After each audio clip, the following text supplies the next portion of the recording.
Hi, April. Hi, welcome back. Welcome back, episode 13. And this time I'm going to have you tell us what is the name of this episode. Okay, Boomer. Very excited about this one, different generations. Yeah. Specifically, what? To mental health. So we are going to talk about the different generations' approach to mental wellness. Yeah. And talk about what we can do to support everybody's mental wellness. Yes. So, Yes. Do we start with the boomers? let's start with the boomers. Let's start with them. And we are, just to clarify, we are barely not the boomers, right? We are not. We're Well, boomers are, what's the age? youngest boomer is 60 now. I know, we're really close. We're so close, but we're not. That's why I said barely. We're almost, barely. but we're not. So, Yes, 60 and up. Okay. So boomers have lots of characteristics, right? And we're not going to go into all of that because we would be here all day. Right. But when we talk about how boomers focus on mental and emotional wellness, we were raised by boomers. Yes, we were. And so, so what it said is that boomers kind of put the title of "Suck It Up, Buttercup." Yes. Right? Yeah. They are the "we don't talk about it." Absolutely. Yeah. And so I know certainly that was how I was raised, that we don't talk about No. emotions, how you're feeling, you know, if you're anything's wrong. and I'll give you something to cry about and stop your crying. We got those messages about emotions. And there's a lot of secrecy. A lot of secrecy. Secrecy and shame. Hidden shame, though. Like, you don't even talk about the shame, but just a lot of secrecy. And God forbid there's some scandal or something going on in your home. You will not talk about that. I just remember, like, there was no discussion of divorce or alcoholism. Yeah. I mean, mind-blowing now what's out there compared to then, but it was very much day to day. The masks were fine. This is our family, without, no matter what was going on behind closed doors. Yeah. Mm-hmm. And so boomers really held that facade. What it looked like was more important than what was going on Yes. behind. Oof. Yeah. And so Damaging. it is damaging, right? And so a lot of them, we could talk about the consequences of that. A lot of them, you know, they repressed emotions. They stayed in bad situations. They didn't have connections to their children, to their, you know, to themselves. I mean, there's a lot when you don't deal with your emotions that comes out negatively. Yes. Right. Mm-hmm. And so, and a lot of them, you know, find chronic illness as a result, or find, you know, chronic dissatisfaction in life. Right. Mm-hmm. And so anytime you're kind of told, don't pay attention to your Stuff emotions. Stuff it away. Yeah. It has to come out somewhere. The body can only contain so much. Yeah. The heart, the spirit can only contain so much. 100%. And so much probably, my sense is isolation, and feeling you're the only one going through something, and nothing feels normalized. There was no internet. There was no social media. They weren't showing a lot of things on television that they would watch, you know, to normalize the situation they were going through. And that's such a lonely way to live. And then passing on whatever message they got to their children, you know, and when we talk about, you know, different generation craving different things and challenging different things, how confusing. And also confusing for the boomers to look at really young generations and have all these complaints because, well, I had to suck it up. What, you know, there's so many ramifications from that. Sure. Yeah. And how unfair, right? I had to suck it up. I'm so sorry that you had to suck it up is my response to that. Yeah. I'm so sorry that there wasn't a safe place for you to share what was going on with you because it mattered. You mattered, right? Yes. So let's talk about our Gen Xers. That's us. We are our Gen Xers. In all our glory. And all our glory. And so the kind of saying around Gen Xers were just keep breathing. Just keep swimming. Just keep swimming. Just keep breathing. Just keep going. Keep like acknowledging a little. You can acknowledge, but just keep breathing. You can do it. You can do it. You can do it. Woo. Not taking a pause, not taking a self-care days. No. No, like you have to suck it up. But But you can do it. You can do this. If you just try harder, you'll get there. Yeah. Yeah. Well, and the expectation is you don't wallow in it, you just keep moving. Mm-hmm. And I cannot tell you how that has defined me. Yes. I can do anything. I just keep doing it. Just Mm-hmm. keep doing it. Just keep doing it. Mm-hmm. And how soul crushing that idea can be. I know. Because there's no slowing down, there's no taking pause, there's no moment for yourself. And so Gen Xers really were that first generation that we had to have dual incomes, or, Yes. in our households. And we were the first to talk about self-care and work-life balance. Not that we ever achieved it. Not one bit. Not one bit, but we talked about it. Yeah. And so that is really what kind of defines us, is kind of acknowledging that there's a problem and there's something we need to talk about or take care of, but not really ever being able to do it because our message really was, you've got this, you can do it, just keep working on it. Don't give up, keep working on it. And I also think that I think a lot of us recognize some of the emotional neglect that we experienced because our parents they didn't have the tools, they didn't experience it, they didn't know how to teach it. I think we acknowledge that. And I think that informs some of our parenting, where how like millennials were complaining about, or people complaining like everyone gets a trophy. And it was a little bit of a, generation sway a different way. Absolutely. And also of maybe over-parenting or helicopter parenting and things like that. I think part of the sway is because of feeling that neglect and not getting it and not wanting to do that to your kids. And it might have gone the other way too much. Some people feel like that. But I think that is why. Yeah. That's why we had so much pain that wasn't acknowledged at all. We want our kids to be able to share how they're feeling so that they don't have this, it feels like a neglect, not a conscious neglect from the parents, but to be able to have our kids feel validated more. Absolutely. Yeah. Well, I mean, you think about, we grew up with the news thing on at night, it's 10 o'clock. Do you know where your kids are? And could you imagine not knowing where your kid was at 10 o'clock? I mean, we know where they are every moment of every day. Right. So it is that. And some of the consequences to Gen Xers of this kind of mentality around mental wellness is depression. Yes. Right? Or you see a lot of depression and anxiety in these groups, right? And so that may look like anger in men, typically, not always, but so depression, but also anger and irritability and defensiveness. And for women, it can look like apathy, shutting down, functional freeze, right? It's this, like, I don't know what to do with my emotions. They don't get normalized or validated, right? And so for both sides of it, it comes out in this level of disconnect from ourselves. Yeah. I have to go back to one thing. I just thought of an example. You're not going to be able to relate to this, I don't think, but because it's a TV show. The show is Stranger Things. Did you watch that? I can't remember if you watched it. Okay. Yeah, I didn't think so. But it was in the 80s, and that's when we were, being teenagers or whatever. And those kids in that show, those parents never had any idea where they were. They were riding their bikes, and they were gone for hours and days. And there were some scenes, I was so struck by it, where the parents would call, "Hey, have you seen so? Oh, I think he's at Billy's house," or whatever. And it really stood out when I was watching it, that was it. Come home when the light goes on, all those things. Of such a different, you can't do that. It's such a different time now. And it's also interesting because what does that do? It's the sense of independence, but also there's just some kind of a disconnect.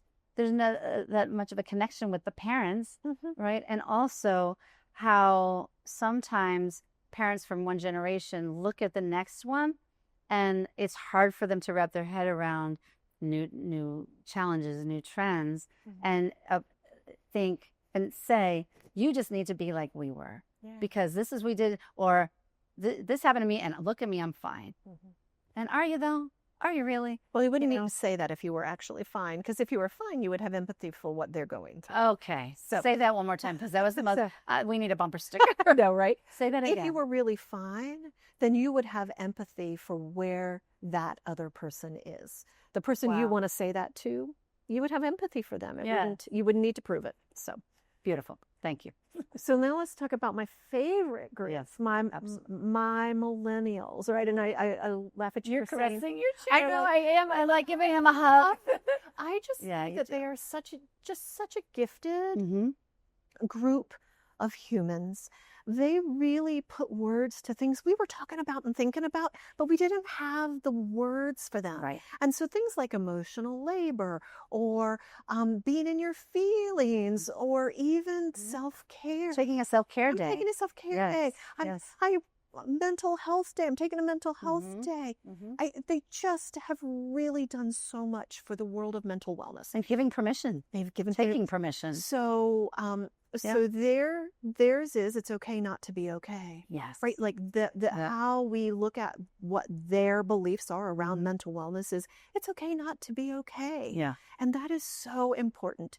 So we talk about the participation trophy. Yeah. Well, this is also the generation that celebrates their birthdays. Yes. I love that they take their birthday off. What a wonderful way to Right. to acknowledge yourself, Yes. your own well-being. Yes. And us Gen Xers generally celebrating my I mean, birthday. I am all about it. Remember, I'm You like, are, I but- planned my birthday. Yes, Like, I nobody love else planned it. And I'm going to just enjoy it.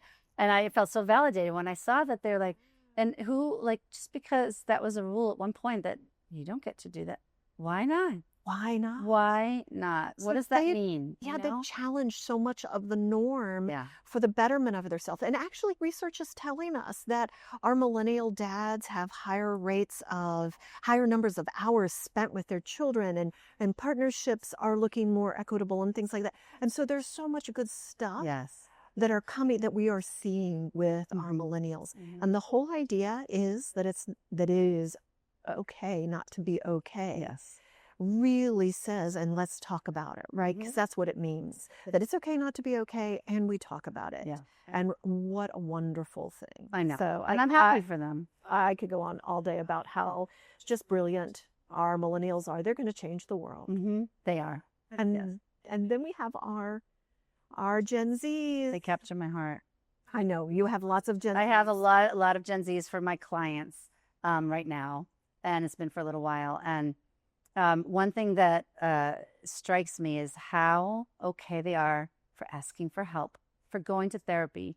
And there's almost, I don't want to say it's a stigma, but they question, well, what does your therapist say? I've heard them, and the other one's like, oh, I don't have a therapist. They have this reaction. Why not? What's okay? And they are so dialed in. And so there's no stigma like, okay, well, it's time. I just need a tune-up. I have kids coming in and saying, I need a little tune-up. And they have, every single one of them knows that sensory exercise of name 3 things you see, name 2 things you hear, 1 thing that you feel. To whenever I mention, like, they're nodding. And then one time I said, I need to know how, I was teaching a class. I'm like, how do you all know that? And they're like, therapy. Duh. Like, it's so funny. And that makes me so happy. For a generation to seek help. And the internet and social media has brought resources to them. They all know what their attachment styles are in relationships. And they're analyzing things. And sometimes they're like analysis happy, and they're not in their feelings as much because they're like, well, I have this and he has this, and because it's just so funny. They're just right out of a textbook, but they're not feeling it a whole lot. And so that's some of the work.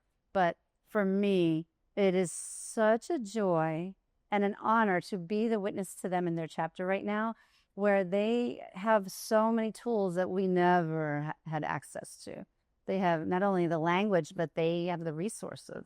So what they say about mental health for this group is it's okay not to be perfect. Yes. So they also want to see that authentic self. They want to see that when you show up as you really are, not the presentable package. So imagine the difference between the generation who needed things to be packaged and always look good to the generation that says, I want to see you all sweaty and gross on Instagram after exercising. They won't trust that perfect package. Correct. And they can't relate to it. They and can't. Before, like our age group would have been really looking up to someone like that. That's not what, and overall, that they're looking for. And that's why I love, because I don't have that capacity to, nothing looks perfect. I'm so my authentic self with them, which I feel like is one thing that I can do pretty well. And they respond to it. And I love when they're authentic messy selves shine. Yeah. And it is this, I wouldn't have thought about it that way, but I love that you brought that up because it's very inspiring to be around it. And it's a good reminder and it's very grounding. And they celebrate their uniqueness and their messiness and is okay. Yeah. So when we look at mental wellness, it doesn't matter whether you are a Gen Z who gets the benefit of therapy or you're a boomer who is stuck with this, I'm not sure that I want to tell somebody what's going on, Right. what I'm thinking, what I'm feeling. It doesn't matter on that spectrum where you are. Yeah. We all need the same thing. We all need to be regulated. And safe. And safe, right? We need to believe that we are safe in our bodies so that we can regulate our nervous system, so that we can shift our thinking, so that we can change our environment, so that we can carry this through to be the best that we want to be in our life. So, Yeah. right. And if we don't do this, we perpetuate it. We perpetuate this, the disgruntled behavior between the boomer and the millennial, right? Or the Gen Xer and the Gen Z, right? Yes. And it's so interesting how, it goes both ways. Everybody's looking down at somebody else, up to somebody else and saying, and thinking their way is better. Right, their way is better. And here's the thing. Everyone's way is both flawed and perfect, Yes. right? 100% yes. So wherever you are in the process, right, it's about getting curious. It's about, because Gen Zs can know all these things and not do them, so they never get any better. Yes. Right? You can be therapy wise and still need support, right? And so it's really getting curious about your own skills and ability, right? What's happening to me, right? Isn't that interesting? I'm curious. And being willing to do the work, being willing to get settled. Yes. So one of the things that I teach, particularly our older generation, our boomers, is to connect it to their heart. So there's an activity where that alone sounds like what a gift for them. Right. Yes. Okay. So you put a hand on your heart, and then being, considerate of our microphone. Yeah. And putting the other one on your belly, above the belly button, right? And if that doesn't feel good, you can put it on the belly button. But this is this is kind of ego, and this is heart. And sometimes we have to get out of our own way. So when we put our hand on the place where ego is represented in our body and where our heart is represented, and we put our feet flat on the floor and we ground, and we take a breath in and we exhale, we really regulate that connection. And so we stay here for 3 or 4 breaths. And we really calm ourselves, right? I really like this one. It feels It's so so good. simple. It's ample. Different hand placements affect you differently. It's amazing to me. Well, and when we're really trying to get connected to empathy, Yes. right? Empathy lives in our heart and in our gut, right? Yeah. And so when we connect into this, we can really calm our nervous system and really hear what we're thinking or feeling in our bodies. So this is a really good one. And I encourage, right, I'll do this with my boomers, I happen to have worked with, that age population for years and years and years. And here's what I really know.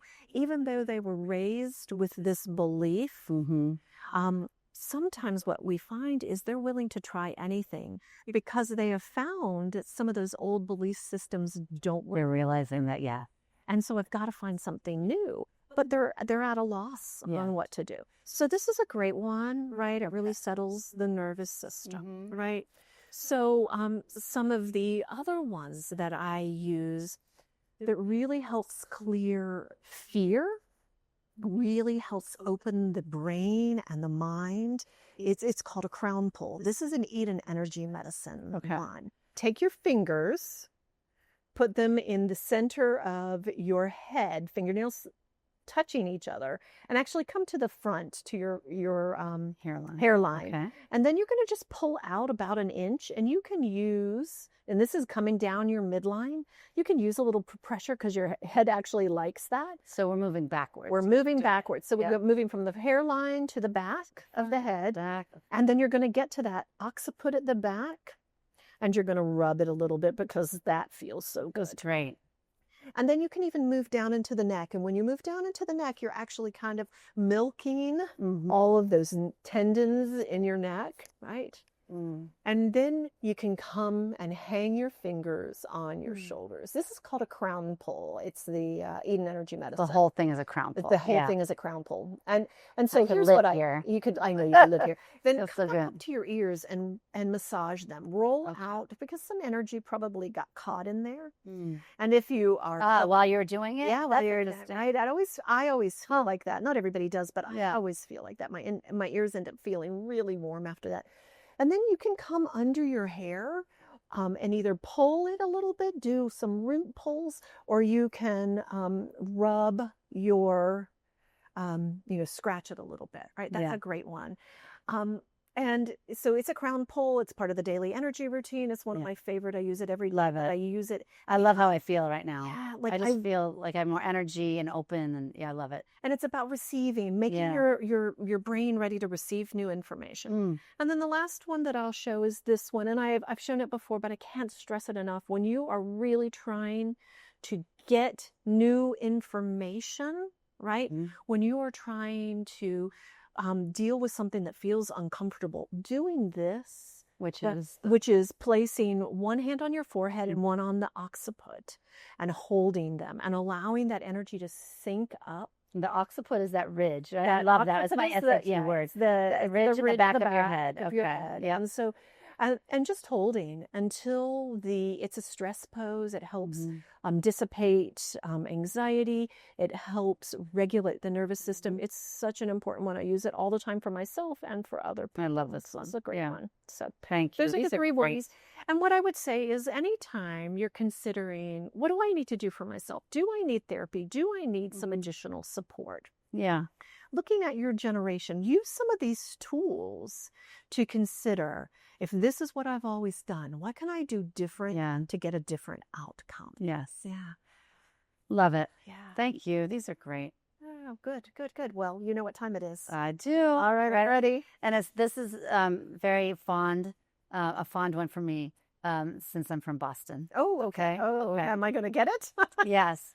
Is it about donuts? It's not about donuts. Well, Dunkin' Donuts. Oh, Dunkin's, yes. Yeah. No, but so a sheep walks into a bar. Okay. That's the whole joke. That's the whole joke? Oh, my God. Get it? I got it. Yeah. I got it.